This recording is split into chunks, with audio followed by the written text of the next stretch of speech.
Guys आज मैं आपको सुनाऊंगा रात की सवारी, एक डरावनी कहानी। रात के 2 बज रहे थे, जोरों की बारिश हो रही थी, घना अंधेरा था, बादल रह रह कर गरज रहे थे।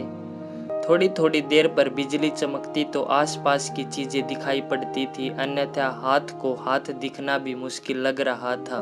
झारखंड के घाटशिला स्टेशन के बाहर रामदीन अपना ऑटो लगाए सवारी का इंतजार कर रहा था। इस मौसम में सवारी मिलने की उम्मीद कम थी, फिर भी हो सकता था कुछ देर बाद आने वाली ट्रेन से कोई सवारी आ जाए। करीब 1 घंटे बाद ट्रेन आई। थोड़ी देर बाद बिजली चमकने पर एक 18-20 वर्ष की मॉडर्न सी लड़की कंधे पर एक बैग लटकाए बाहर निकलती दिखी।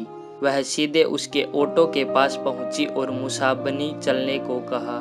रामदीन ने कहा कि रात का वक्त है, इसलिए वहां चलने पर 500 रुपये लूँगा, नहीं तो 2-4 घंटे इंतजार कर लीजिए, सुबह 100 रुपये में चलूँगा। लड़की बोली, अभी 200 रुपये रखो, बाकी वहाँ पहुँचकर दूंगी, और ऑटो पर बैठ गई। रामदीन ने ऑटो बढ़ा दिया। करीब आधा घंटे बाद वह गंतव्य तक पहुँचा। एक मकान के बाहर लड़की ने गाड़ी रुकवाई और घर से पैसे लेने की बात कहकर अंदर चली गई। काफी देर तक वह नहीं लौटी तो रामदीन अकेले बैठे बैठे परेशान हो गया। उसने घर का दरवाजा खटखटाया। काफी देर बाद एक बूढ़े ने आंखें मलते हुए दरवाजा खोला। उसने पूछा, कौन हो तुम और इतनी रात को किस लिए आए हो? रामदीन बोला, जो मेम साहब थोड़ी देर पहले आई है, उन्होंने मेरा पूरा भाड़ा नहीं दिया है। बूढ़े ने आश्चर्य से उसकी ओर देखा और बोला, यहाँ तो कोई मेम साहब नहीं रहती है, मैं अकेला रहता हूँ। रामदीन की नज़र एक फ़ोटो पर पड़ी। उसने कहा, यही मेम साहब तो आई थी, उन्हें स्टेशन से लेकर आया हूँ। बूढ़े ने उसे आश्चर्य से देखा, फिर बोला, इस लड़की को मरे 8 साल हो गए।